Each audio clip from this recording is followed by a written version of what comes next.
ลูกสกัดดาวลูกได้เด็ดสกัดไว้โอ้ยเพชรเนี่ยเพชรเนี่ย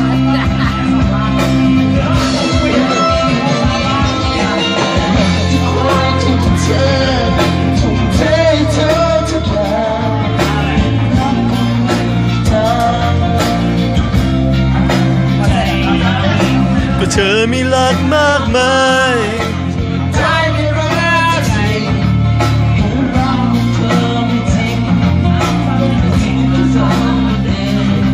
แฟนตัวแฟนเลย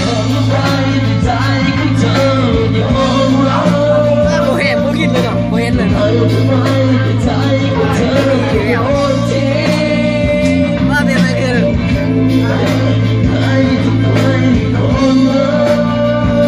ตัวนี้ปั๊บนะโบกันลุมไปเลย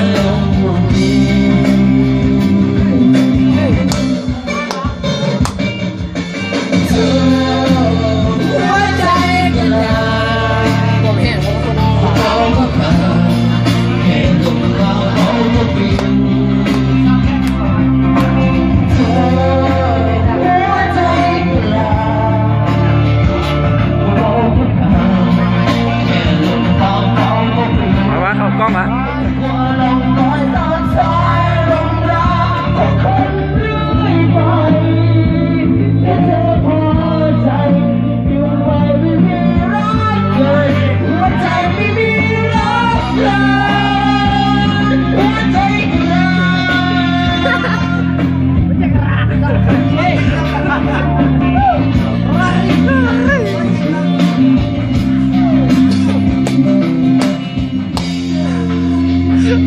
เอาสมัครจุดโฟกัสห้อง